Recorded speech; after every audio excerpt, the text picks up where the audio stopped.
नमस्कार, मी स्पृहा जोशी.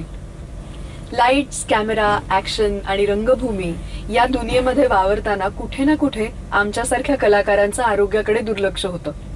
त्यामुळे आज आरोग्याबद्दल चर्चा करायला मी घेऊन आलीये नम्मा होमिओपॅथी आरोग्य संजीवनी हा खास कार्यक्रम. सर्वप्रथम मी प्रेक्षकांचं मनापासून खूप स्वागत करते. मित्रांनो, नम्मा म्हणजे आपली होमिओपॅथी. एक सुदृढ समाज निर्माण करणं हे नम्मा होमिओपॅथी आपली जबाबदारी समजतं आणि हाच सुदृढ समाज बनवण्यासाठी नम्माची व्याप्ती ही कर्नाटक पासून ते अगदी महाराष्ट्रात दादर, ठाणे, पुणे, नाशिक, औरंगाबाद, सोलापूर, कोल्हापूर, नागपूर ते अगदी नांदेड पर्यंत पसरली. नम्मा होमिओपॅथी ही एक फायदेशीर आणि खात्रीलायक उपचार करणारी एक सर्वात मोठी होमिओपॅथी क्षेत्रामधली नंबर 1 ची साखळी आहे, ज्यामध्ये 200 पेक्षा जास्त डॉक्टर्स हे वेगवेगळ्या आजारांमधले तज्ञ एक्सपर्ट्स असून गेल्या कित्येक वर्षांपासून रुग्णांना आनंदी जीवन देण्यामध्ये ते यशस्वी ठरलेत. नम्मा होमिओपॅथी ही आपली सेवा ऑनलाईन पद्धतीने सुद्धा पुरवली जाते. जर तुम्हालाही या सेवेचा लाभ घ्यायचा असेल तर लगेच स्क्रीनवर दिलेल्या नंबरवर संपर्क साधा. तर प्रेक्षक हो, आज आपण एका महत्वाच्या विषयावर चर्चा करणार आहोत. त्वचा आणि तिचे विकार किंवा त्यासाठी कशा प्रकारे काळजी घ्यायला पाहिजे, त्यासाठी काय करायचं काय नाही, या सगळ्याबद्दल आपल्याला मार्गदर्शन करणार आहेत डॉक्टर रीना. तर जाणून घेऊया त्यांच्याचकडून. नमस्कार. नमस्कार डॉक्टर, आपण बघतोय की हल्लीचं लाईफ हे आता कॉस्मेटिक लाईफ होत चाललंय. म्हणजे प्रत्येकालाच वाटत असतं की आपली त्वचा सुंदर दिसावी, आपण आणखी हेल्दी दिसावं. पण त्यासाठी बरेचसे असे मार्ग वापरले जातात आणि जे डॉक्टरांच्या सल्ल्याशिवाय वापरले जातात. हा खूप महत्वाचा विषय, तर त्याबद्दल तुम्ही काय सांगाल? सो बेसिकली आपल्याला कसं असतं ना, त्वचेला जर हेल्दी ठेवायचं असेल तर त्वचेची काळजी घेणं हे फार आवश्यक आहे. कारण की त्वचा हे आपल्या शरीरातला सगळ्यात मोठा अवयव किंवा मोठा ऑर्गन आहे असं म्हणतो आपण. त्वचेला जर आपण सांभाळलो तर आपलं इंटरनल बॉडी पण हेल्दी राहू शकतं. जसं की आता साधं एक्झाम्पल घेतलं तर आपले जे सनरेज असतात ज्याच्यामधून व्हिटॅमिन डी आपल्या त्वचेच्या मार्फतच शरीरामध्ये जातं. हेच व्हिटॅमिन डी तुमच्या शरीरातल्या कॅल्शियम मेटाबॉलिझमसाठी महत्त्वाचं आहे आणि हे कॅल्शियम तुमच्या हाडांमध्ये बळकटी देऊ शकतं. म्हणजे आपण कधी कधी विचार पण नाही करत, जेवढी तुमची त्वचा हेल्दी असेल तेवढं तुमचं बोन स्ट्रेंथनिंगसुद्धा होऊ शकतं किंवा हाडांची मजबूती पण वाढू शकतं. तर ह्या बेसिकली आपल्याला त्वचेची काळजी घेणं गरजेचं असतं. सोबत आपण जर बघितलं तर त्वचेमधून बरेचसे टॉक्झिन्स बाहेर टाकले जातात. तुमच्या त्वचेमध्ये जे स्वेट पोअर्स असतात किंवा घाम असतो त्याच्यामध्ये लायझोझोम्स नावाचं जे एक पदार्थ आहे, तुमच्या शरीरामधलं कुठलं पण इन्फेक्शन असू दे, बॅक्टेरिया, फंगल और वॉट एव्हर इट इज, त्या इन्फेक्शनला फाईटबॅक करण्याची कॅपॅसिटी त्या लायझोझोम्समध्ये असते. तर हे एक सगळ्यात महत्त्वाचं फंक्शन आहे की ते प्रोटेक्शन करतं आपल्या शरीराचं. यासोबत टेम्परेचर रेग्युलेशन करणे किंवा पेन सेन्सेशन, सगळ्यात मोठं हे सेन्सरी ऑर्गन आहे. जसं की आपल्याला काही टोचलं, भाजलं, आपल्याला काही दुखते तर आपल्याला कळतं. नर्व एंडिंग्समुळे आपल्याला ते कळतं. जर त्वचेचा एखादा विकार आपल्याला जडत असेल तर कुठे ना कुठे तुमच्या ह्या तक्रारी सुद्धा तुम्हाला जाणवणार नाही. सो बेसिकली आपल्याला त्याला जपणं हे फार गरजेचं आहे. डेफिनेटली कॉस्मेटिक लाईफ आहे. आजकाल सर्वांनाच वाटतं की आपण प्रोडक्ट्स यूज करून बघावेत, पण प्रत्येक वेळेस ते प्रोडक्ट कुठले आपण वापरतोय, त्याच्यामध्ये काय कंटेंट आहे, आपला स्किन टोन कुठला आहे, हे त्यावेळेला तपासून बघणं फार महत्त्वाचं आहे. प्रेक्षकांकडून आपल्याला प्रश्न आलाय. आपल्याला प्रश्न विचारतायत सोलापूरहून शुभांगी शिंदे. हॅलो मॅडम, मला डॉक्टरांना प्रश्न विचारायचा आहे. माझं वय 35 आहे आणि मला खूप दिवसांपासून माझ्या अंगावर चट्टे येत आहेत आणि त्या चट्ट्यांवर खूप खाज येते. मी खूप सारे औषधं लावली, क्रीम लावलंय, पण त्याचा काही फरक पडत नाहीये. तर मला नेमकं काय करावं लागेल? शुभांगी, जसं तुम्ही सांगितले की आता तुमच्या अंगावरती चट्टे वगैरे पडत आहेत, सगळ्यात पहिले आपण हे जे डायग्नोसिस असतं ना स्किनचं, हे बघून करणं फार महत्त्वाचं आहे. नक्कीच तुमच्यासाठी आपण उपचार देऊ शकतो, पण हा नेमका सोरियासिसचा प्रकार आहे, फंगल इन्फेक्शन आहे, अर्टिकॅरिया आहे किंवा एक्झिमा आहे, जे पण काही प्रकार आहे त्याला आपण एकदा बघावं लागेल. तुम्ही लवकरात लवकर जे पण काही असेल आपल्या नम्मा होमिओपॅथी सोलापूर ब्रांचला व्हिजिट करू शकता, जेणेकरून तुमचं आपण योग्य निदान करून तुमच्या प्रॉपर हिस्ट्री टेकिंग घेऊन तुम्हाला आपण चांगली उपचार पद्धती देऊ शकतो. कारण की तुम्ही मला सांगताना आता एक वाक्य वापरले की मी खूप दिवसांपासून औषधी उपचार करते पण तरीसुद्धा वारंवार येते. वारंवार येणं हेच नम्मा होमिओपॅथी उपचार पद्धतीचं एक मेन काम आहे की आपण त्या आजाराला परत येऊ देत नाही आणि आजार पण मुळापासून बरं करतोय. तर नक्कीच तुम्ही आमच्याशी संपर्क साधू शकता. तुम्ही आता खूपच छान माहिती दिलीत, पण ह्याला लागूनच पुढचा प्रश्न असा येतो की हे जे त्वचेशी निगडीत विकार आहेत ते कुठले आहेत आणि सगळ्यात जास्त कॉमन कुठले आजार आपल्याला सर्वसामान्यपणे बघायला मिळतात? त्वचेच्या आजारांमध्ये जेवढे मला रुटीन प्रॅक्टिसमध्ये पेशंट बघायला मिळतात, बेसिकली आपल्याला psoriasis, eczema, vitiligo, fungal infection, urticaria ज्याला आपण शीत पित्त असं सुद्धा म्हटलं जातो, अशा प्रकारचे बरेचसे आजार. पण त्याहीपेक्षा सगळ्यात महत्त्वाचा जो आजार आम्हाला बघायला मिळतो तो आहे सोरियासिस. सोरियासिस हा एक त्वचेचा सगळ्यात महत्त्वाचा आणि खूप जास्त त्रासदायक असा आजार आहे बघा. कारण की यामध्ये काय होतं ना की त्वचेवरती लालसर रंगाचे थिक पॅचेस यायला सुरू होतात आणि त्या पॅचेसमधून तुम्हाला पांढरी पावडर किंवा कोंडा पडल्यासारखं सुद्धा जाणवतं. बेसिकली हा एक ऑटो इम्युन डिसीज आहे. ऑटो म्हणजे स्वतःहून बनलेला आजार. शरीर ते आजाराला स्वतःहून बनवतं. इम्युनिटी म्हणजे रोगप्रतिकारक शक्ती. आपली जी रोगप्रतिकारक शक्ती असते ना, ही प्रत्येक आजाराला किंवा प्रत्येक इन्फेक्शनला फाईट बॅक करण्याची ती कॅपॅसिटी असते. तर हे जे इन्फेक्शन असतं, जेव्हा आपली रोगप्रतिकार शक्ती चांगली आहे तिला फाईट बॅक करून ते नष्ट करू शकतं. पण ऑटो इम्युनिटी म्हणजे काय होतं ना की कुठल्याही प्रकारचं इन्फेक्शन नसताना सुद्धा आपली इम्युनिटी काम करायला सुरू करून देते. आपल्या इम्युनिटीला कळतच नाही की हे ज्या पेशी नष्ट करतोय आपण किंवा त्यांना त्रास देतो हे आपल्याच बॉडीमधले आहेत. याच्या मागे रिझन काय असतं? तर खूप जास्त ताणतणाव आहे. मेंटल स्ट्रेस लेवल हा जास्त आपल्याला बघायला मिळतो. बिकॉज ऑफ मेंटल स्ट्रेस काय होतं की तुमची इम्युनिटी ही डिस्टर्ब होऊ शकते आणि या इम्युनिटीमुळे तुमच्या शरीरातल्या ज्या पेशी असतात या मल्टिप्लाय व्हायला सुरू होतात. नॉर्मल स्किनमध्ये किंवा नॉर्मल ह्युमन बिंगमध्ये जे पेशी असतात त्यांचं जे विभाजन होण्याची प्रक्रिया ही 30 दिवसांची आहे. 30 दिवस हे नॉर्मली आपली स्किन डेड होऊन ती फॉलोट होत असते. बट सोरियासिसमध्ये काय होतं ना 30 दिवसांवरून ते 3 दिवसामध्ये प्रोसिजर होते. ओके, म्हणजे सेलचं मल्टिप्लिकेशन झाल्यामुळे तिथे पॅचेस बनायला सुरू होतात आणि ते हळूहळू शेड होत जातात. तर जी वरची पावडर पडते ही पूर्ण डेड सेल्सच्या रूपात ती फॉलोआउट होत असते. अशा प्रकारे हे जे पॅचेस असतात हे एकदम छोट्यापासून मोठे पण होऊ शकतात. ते वाढत जाऊ शकतात. यामध्ये पण आपल्याला बरेचसे प्रकार बघायला मिळतात किंवा त्याच्यामध्ये आपल्याला जर बघायचं झालंच, सोरियासिसच्या मागे अनुवंशिक हा एक सगळ्यात मोठा फॅक्टर आहे. दुसरं म्हणजे मानसिक ताणतणाव. तिसरं म्हणजे एन्व्हायरमेंटल फॅक्टर. आपण काय करतोय, कुठे काम करतोय, कशा वातावरणात बागडतोय, राईट. या व्यतिरिक्त आपलं लाईफस्टाईल कसं आहे. बहुतेकदा आपण बघतो की कामाच्या ताणतणावामध्ये आपण स्वतःकडे लक्षच देत नाही, है ना, असं बरेचदा होतं. सो बिकॉज ऑफ दॅट सुद्धा तुम्हाला अशा प्रकारच्या टाईप्सबद्दल आणखी जर सांगायचं झालं तर बरेच प्रकारचे सोरियासिस आपल्याला बघायला मिळतात. पूर्ण अंगावरती जेव्हा येतं किंवा छोटे छोटे पॅचेसमध्ये आपल्याला जेव्हा दिसतं त्याला आपण गटेड सोरियासिस म्हणतो. अगदी छोटे छोटे असतात ते आणि कधीतरी इन्फेक्शनच्या चान्सेसमुळे सुद्धा ते वाढलेले आढळतात. या व्यतिरिक्त नेल सोरियासिस म्हणजे तो फक्त स्पेशली नखांशी रिलेटेड आहे. भयंकर वेदना असतात, त्रासदायक असतं, पेशंटला काम करता येत नाही, पाण्यामध्ये काम करता येत नाही. सो रुटीन ॲक्टिव्हिटीज त्यांच्या तिथे डिस्टर्ब व्हायला सुरू होतात. या व्यतिरिक्त हातावरती म्हणजे लाईक तळ हातावरती आणि तळ पायावरती जर येत असतील कोरडेपणा येणे, क्रॅक्स पडणे, आपण बघतो की बहुतेकदा भेगा पडलेले पेशंट येतात. तिथे पॅचेस वगैरे तर आपल्याला बघायला मिळत नाही, पण तळ पायाला आणि तळ हाताला प्रचंड वेदना असतात. खूप साऱ्या मोठ्या मोठ्या भेगा असल्यामुळे तिथे दुखणं, कधीतरी रक्त आल्यासारखं सुद्धा होऊ शकतं. सो ही एक खूप पेनफुल कंडिशन आहे बघा. या व्यतिरिक्त स्काल्प सोरियासिस आपल्याला बघायला मिळतो. म्हणजे तो युजली फक्त तुमच्या डोक्याच्या किंवा स्काल्प रिजनमध्ये होतो. यामुळे तुमचं हेअर ग्रोथला प्रॉब्लेम येऊ शकतं, हेअर्स तुमचे डॅमेज होऊ शकतात. असे बरेचसे प्रकार सोरियासिसमध्ये आपण बघतो. आता यासाठी आपल्याला मेन काय करायचं असतं ना की तुम्ही त्वचेसाठी कितीही क्रीम, मलम, ऑइंटमेंट वापरले तर तो आजार फक्त तिथल्या तिथे दाबला जाईल. या आजाराचं मेन कारण आहे तुमची डिस्टर्ब इम्युनिटी. जोपर्यंत तुम्ही तुमच्या इम्युनिटीला व्यवस्थित बॅलन्स करणार नाही तोपर्यंत हा आजार तर जाऊ शकत नाही. सो सगळ्यात महत्त्वाचं जर सोरियासिसला आपल्याला बरं करायचं असेल, सगळ्यात पहिले आपल्याला आजाराचं मूळ कारण समजून घेणं गरजेचं आहे. नेमका हा तुमच्या वातावरणातल्या बदलामुळे आहे, नेमका हा तुमच्या मानसिक ताणतणावातून आलेला आहे किंवा तुमच्या जीवनशैलीच्या बदलामुळे. जे पण काही रिझन असेल हे आपण व्यवस्थित फाइंड करतो आणि त्या प्रत्येक पेशंटला एक प्रॉपर इंडिव्हिज्युअलाइज कन्सेप्टनुसारच आपण हे मेडिसिन देण्याचा प्रयत्न करत असतो. सो याच प्रकारे आपण सोरियासिसच्या बऱ्याचशा रुग्णांना अगदी चांगल्या प्रकारे रिझल्ट दिलेला आहे. पण आता रीना, नॉर्मली माझ्यासारख्या लोकांना आता त्वचा विकार म्हटलं की डोळ्यासमोर खूप ठराविक गोष्टी येतात आणि त्यापैकी सगळ्यात कॉमन जर का काही असेल तर पांढरे डाग असणं किंवा ज्याला नॉर्मली कोड आलाय असं आपण म्हणतो.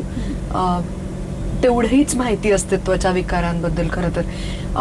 आणि कोड हा तर खरं तर आपल्या समाजामध्ये एक स्टिग्मा पण आहे आणि त्याबद्दल म्हणजे खूप ताणामधनं लोकांना सामोरं जावं लागतं कोड असलेल्या.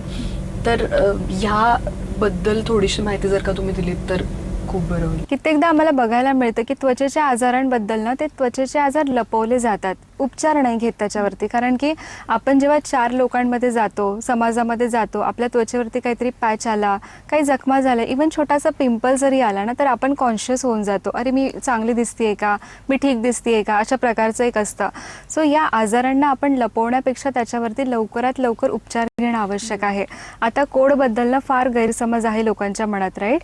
कसं असतं की आता कोडला आपण मेडिकल टर्ममध्ये व्हिटिलिगो असं पण म्हणतो. व्हिटिलिगो म्हणजे पांढऱ्या चट्ट्यांचा एक आजार आहे. हा आपल्या शरीरामध्ये मेलानिन नावाचं जे एक पिगमेंट असतं हे तुमच्या त्वचेला, डोळ्याला आणि तुमच्या केसांना रंग देण्याचं काम करतं. हेच मेलानिनमध्ये जेव्हा प्रॉब्लेम होतं ना तेव्हा तुम्हाला त्वचेवरती हायपोपिगमेंटेशन किंवा अगदी पांढरे पॅचेस यायला चालू होतात.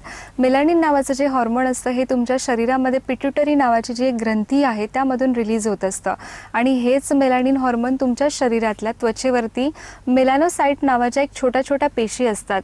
ते मेलानोसाइट काय करतात, त्या मेलानिन हॉर्मोनला रिसीव्ह करतात आणि तुमच्या त्वचेला रंग देण्याचं काम करतात. ओके. अगेन व्हिटिलिगो हा सुद्धा एक ऑटोइम्युन डिसीज आहे. ऑटोइम्युन डिसीजला लवकर उपचार मिळत नाही किंवा त्याच्यामध्ये लवकर रिझल्ट येत नाही कारण की एक्सटर्नल फॅक्टर काहीच नाही आहे, राईट.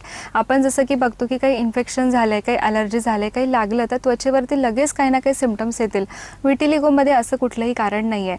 अगेन मी तेच कारण सांगेल कोडसाठी पण की हे तुम्हाला एकतर अनुवांशिकरित्या येऊ शकतं, फॅमिली बॅकग्राऊंडमध्ये होतं, म्हणजे तुमच्या घरामध्ये आई, वडील, बहीण, भाऊ किंवा कुणाला पण जर तुमच्या आहे, किंवा तुमच्या मानसिक ताणतणाव किंवा तुमचं पर्सनल लाईफ खूप डिस्टर्ब आहे बिकॉज ऑफ एनी रिझन, मग ते तुमचं फायनान्शियल प्रॉब्लेम असू शकतो, इमोशनल प्रॉब्लेम असू शकतो किंवा सोशल प्रॉब्लेम असू शकतो, प्रोफेशनल काही प्रॉब्लेम असो, काही पण असेल तर मेंटल स्ट्रेस जेव्हा वाढतो ना तेव्हा अगेन तुमची इम्युनिटी डिस्टर्ब होते आणि या मेलानोसाइटला डॅमेज करायला सुरू करते किंवा डिस्टर्ब करायला सुरू करून टाकते.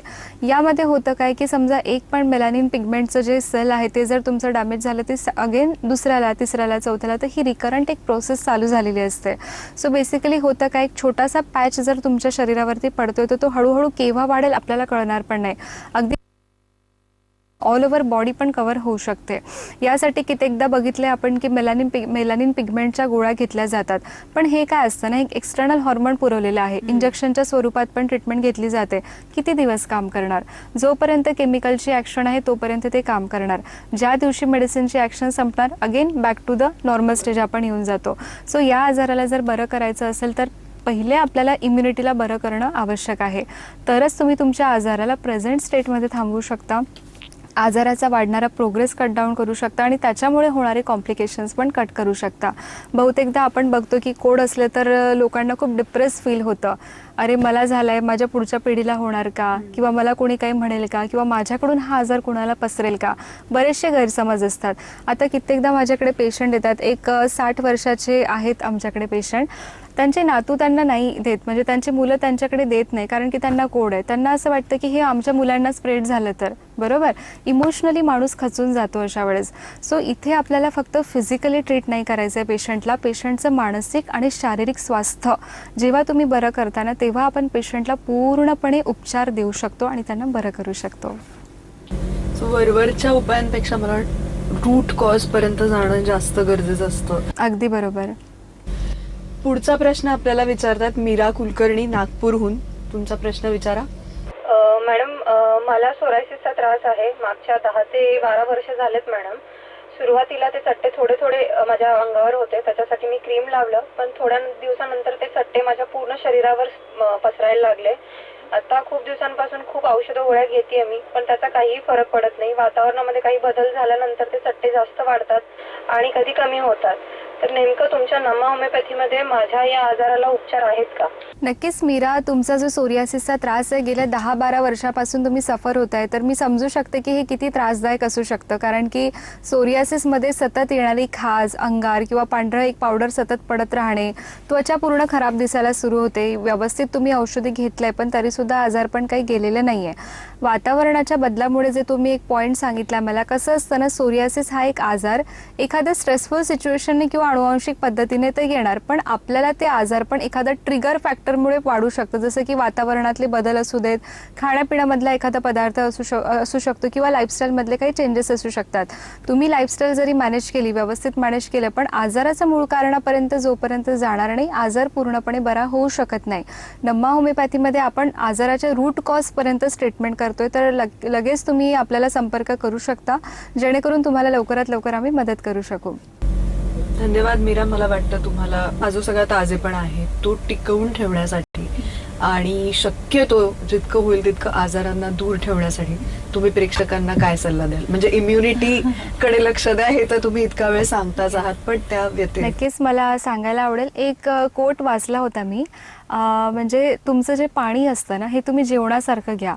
ड्रिंक युअर फूड अँड च्यू युअर वॉटर, असं एक टर्म होतं ते. ओके, म्हणजे काय असतं ना, आपलं जे जेवण आहे आपण खूप फास्टमध्ये करतो, आपण लक्ष देत नाही त्याच्याकडे. तुमचं जेवण हे पाण्यासारखं होईल तोपर्यंत चघळत राहावं. आपण म्हणतो की एक घास 32 वेळा चावावं, दॅट इज ट्रू. कारण की ते जेव्हा पूर्णपणे डायजेशनमध्ये जाईल, ॲसिमिलेशन जाईल, न्यूट्रियंट्स आपल्याला खूप चांगले मिळतात. आणि पाणी आपण फास्ट नाही प्यायला पाहिजे, हळूवार पद्धतीने त्याला घ्यायला पाहिजे. ओके, सो हा जो कन्सेप्ट आहे ना, हा फक्त स्किनसाठीच नाही, हा तुमच्या ऑल ओव्हर बॉडीमधल्या सगळ्या आजारांना बरं करण्यासाठी मदत करू शकतो. बिकॉज ॲट द एंड तुमचे सगळे आजार हे तुमच्या पोटातूनच निघालेले आहेत. डायजेशन व्यवस्थित नाही आहे, ॲसिमिलेशन व्यवस्थित नाही आहे, तर तुमचे आजार पण हे चालू होऊ शकतात. त्वचेला जर मला हेल्दी ठेवायचं आहे तर मी किती पण बाहेरून एक्सटर्नल मेकअप करेल, ऑइंटमेंट लावेल, क्रीम लावेल, सगळं आपण करू, पण आतलं काय, इंटरनल बॉडीचं काय, राईट? सो त्याच्यासाठी आपल्याला सगळ्यात महत्त्वाचं डायटरी मॅनेजमेंट हा एक महत्त्वाचा फॅक्टर मी सांगेल. डाएटमध्ये पण आपण जर बोललो, आपण फूडमध्ये पण काय खातोय, किती प्रमाणात खातोय आणि कोणत्या वेळेला खातोय, ह्या 3 गोष्टी फार महत्त्वाच्या आहे. ओके, टाईम, क्वालिटी आणि क्वांटिटी. क्वांटिटीमध्ये पण पोर्शन आपला किती प्रमाणात आहे, ओव्हर इटिंग व्हायला नको, बरोबर, ओव्हर इटिंग नको व्हायला. क्वालिटीमध्ये पण आपण किती बाहेरचं जंक फूड खातोय का ते प्रिफर नको करायला. आपण पॅकेट फूड असतात, शुगरी प्रोडक्ट्स असतात किंवा मग आपण कार्बोनेटेड ड्रिंक्स वगैरे असतात, राईट? कॉफीचं जर एक्स्ट्राचं तुमचं प्रमाण वाढत असेल, कॉफीमध्ये कॅफेन असतं जे आपल्या शरीराला थोड्या वेळासाठी चांगलं ठेवेल. कॉफी इज अ स्टिम्युलंट, तुमच्या शरीराला एकदम एनर्जेटिक बनवेल, बट ॲट द एंड त्याचा सेकंड इफेक्ट तो पण आहे की ते तुमच्या बॉडीमध्ये तेवढा डलनेस पण आणू शकतं जर तुम्ही रिपीटेडली त्याला घेत गेलात तर. ओके, या व्यतिरिक्त अँटीऑक्सिडंटचं प्रमाण वाढवणं फार गरजेचं आहे, बरोबर? कारण की त्वचेला आपण नॉर्मली ॲडमध्ये पण बघतो की व्हिटॅमिन सी हे खूप चांगलं अँटीऑक्सिडंट म्हणून काम करतं. व्हिटॅमिन ईच्या कॅप्सूल्स पण कितीदा घेताना आपण बघतो. हेच व्हिटॅमिन सी जर आपण फळांच्या रूपातून घेतलं, जसं की सायट्रस फ्रूट आहे, लिंबू, मोसंबी, संत्री, ह्या फळांमध्ये हे सगळ्यात स्ट्रॉंग आहे. सो बेसिकली स्किनला हेल्दी ठेवायचं असेल तर आपल्याला सायट्रस फ्रूट घेणे फार महत्त्वाचं आहे. या व्यतिरिक्त कॉड लिव्हर ऑइल म्हणा किंवा फिश म्हणा, ह्या गोष्टी आपल्याला व्हिटॅमिन ई प्रोव्हाइड करतात, त्वचे टेक्स्चर मेंटेन करण्यासाठी मदत करतात. व्हिटॅमिन ए साठी आपण गाजरचा पण प्रमाण वाढवू शकतो, म्हणजे स्किनचा ड्रायनेस त्याने कमी होऊ शकतो. आता मग विषय निघालाच आहे तरी ना, आम्हाला हे पण सांगा की नमा होमिओपॅथीमध्ये तुम्ही कुठल्या पद्धतीची ट्रीटमेंट पेशंट्सना देता किंवा फॉलो करता? सो नमा होमिओपॅथीमध्ये आपण साध्या सर्दीपासून तर कॅन्सरपर्यंतच्या सगळ्या आजारांना बघतो. आता जे त्वचेचा विकार आहेच आपल्याकडे, तर आपण त्वचेबद्दल आज स्पेशली डिस्कस करतो, राईट? नमा होमिओपॅथीमध्ये कसं आहे माहिती आहे का, की आपल्याकडे असे काही वेगळे कॉम्बिनेशन नाही की हे मेडिसिन्स फक्त त्वचेसाठी, हे मेडिसिन्स फक्त आर्थरायटिससाठी, असं कॉम्बिनेशन नाही आहे. हे इंडिव्हिज्युअलाइज कन्सेप्टवरती डिपेंड आहे. ओके, माझ्याकडे जर ॲट अ टाईम 4 पेशंट जरी त्वचा विकाराचे आले, सोरियासिसचे आले, माझं मेडिसिन हे प्रत्येक वेळेस वेगळंच असणार, बरोबर? आणि हे कशावरती डिपेंड असतं, पेशंटच्या स्वभावाला, मानसिकतेला, शारीरिक स्थितीला, ताणतणावाला पकडून दिलेलं असतं. तर एक न्यू फॉर्म्युला आपण इन्व्हेंट केलो आहे, ज्याला आपण immunogenic miasmatic 6th generation homeopathic treatment असं म्हणतो. ओके, कसं झालं माहिती आहे का, मागच्या 10 वर्षापासून आपण खूप चांगले रिझल्ट तर देतोय, पण आत्ता मागच्या 2 वर्षापासून जे बघतोय आपण scenario, because of covid pandemic infection, खूप साऱ्या लोकांची इम्युनिटी डिस्टर्ब झाली आहे. कोविड जरी नाही झाला पण बाकीचे आजार पण वाढलेत, बरोबर. तर याच्यासाठी आपण आणखी नवीन काही प्रयत्न करू शकतो का, त्याच्यासाठी आमच्या रिसर्च डिपार्टमेंटमध्ये नेहमीच काही ना काही काम आपण करत असतो आणि तज्ज्ञ डॉक्टरांच्या सल्ल्यानेच आपण हा एक न्यू फॉर्म्युला इन्व्हेंट केला आहे, ज्याचं महत्त्व किंवा ज्याचं काय म्हणणं आहे की इम्युनोजेनिक म्हणजे काय. मी जसं की प्रत्येक प्रश्नाच्या उत्तरांमध्ये तुम्हाला इम्युनिटीबद्दल बोलली आहेच, बरोबर. इम्युनिटीला वाढवणे, सगळ्यात पहिले तुमच्या बॉडीमधली तुमची रोगप्रतिकारशक्ती जोपर्यंत मजबूत नाही आहे तुम्ही हेल्दी राहू शकत नाही. So that is the first point. Okay. जेनिक म्हणजे असे बरेचसे आजार आहे जे तुमच्यापर्यंत अनुवांशिकरित्या येऊ शकतात. त्या लेवलला जर मी काही काम करू शकले तर हे खूप उत्तम होईल, बरोबर. यासाठी आपल्याला इम्युनोजेनिक मायझोमॅटिक म्हणजे काहीतरी कॉज, एखाद्या आजाराच्या मागे कारणं असतात. सी आता प्रत्येक कारणानं आपल्याला रिपोर्ट्समध्ये नाही बघू शकत. आता समजा मला खूप वाटतं, आपण लगेच जाऊन ब्लड टेस्ट वगैरे करून घेतो, बरोबर. पण स्ट्रेस फॅक्टर कुठल्याच रिपोर्टमध्ये पॉझिटिव्ह नाही येत, हा फक्त त्या पेशंटला माहिती असतो. याच्यासाठी मी आणखी काही करू शकते का. सो बेसिकली आपल्याला पेशंटचं रूट कॉज फाइंड आउट करणं फार महत्त्वाचं असतं. हे तुमच्या लाईफस्टाईलमध्ये पण लपलेलं असू शकतं, हे तुमच्या मानसिकतेमध्ये पण लपलेलं असू शकतं. सो यासाठी मला पेशंटचा स्वभाव, मानसिक शारीरिक स्थिती, मानसिक शारीरिक ताणतणाव आणि त्यांच्याबद्दलची संपूर्ण माहिती लागते. माहितीच्या आधारे जे एक औषधी आपण फाइंड आउट करतो हे फक्त स्पेसिफिक त्याच व्यक्तीला आपण देऊ शकतो, दुसऱ्या सोरियासिसवाल्यांना नाही देऊ शकत. ओके. 6th जनरेशनचं मेन म्हणणं काय माहिती आहे का, की आजकालची जी लाईफ आहे ना ही खूप प्रोन टू डिसीज, बरोबर. आधीच्या काळामध्ये कसं डायबिटीज, ऑस्टिओआर्थरायटिस, थायरॉइड दिसायचं नाही, एजनुसार यायचं. पण आजकाल अगदी आपण 20-30मध्ये पण डायबिटीजचं प्रमाण बघतोय. थायरॉइड तर अगदी कॉमनली आपल्याला बघायला मिळतोय. याचं रिझन काय आहे किंवा याच्या मागे काय कारण आहे हे शोधण्यासाठी आपण या जनरेशनला सूट होण्यासारखं काही आणखी इम्युनिटीवरती वाढवण्याचं औषधी देऊ शकतो का. सो हा एक मेन कन्सेप्ट आहे आपला. मेडिसिन्समध्ये आपल्या कुठल्याही प्रकारचे केमिकल स्टिरॉइड आपण वापरत नाही, म्हणून 0% साईड इफेक्टची गॅरंटी देऊ शकतो. आणि सगळ्यात महत्त्वाचं, एकदा आजार बरा झाला की तो परत नको यायला, रिकरंट टेंडन्सी कशी टाळता यावी हा आमचा एक मेन फोकस असतो. ओके. सो अशाच प्रकारे नम्मा होमिओपॅथिक उपचार पद्धती ही त्वचेचेच विकार नाही तर आपल्याकडे बरेचसे जे संधिवात, व्हेरिकोज व्हेन, पोटविकाराच्या समस्या, थायरॉइड, PCOD किंवा वंध्यत्व किंवा आणखी लठ्ठपणा, ह्याच्या बऱ्याचशा आजारांवरती आपण खूप चांगल्या प्रकारे यशस्वीरित्या उपचार पद्धती देतच असतो. मित्रहो, तुम्हीही जर तुमच्या दीर्घकाळ चालत आलेल्या आजाराने त्रस्त झाला असाल तर नक्कीच नम्मा होमिओपॅथीला संपर्क साधा. पुन्हा भेटूया पुढच्या भागात. तोपर्यंत नमस्कार. नम्मा होमिओपॅथी, आरोग्य संजीवनी.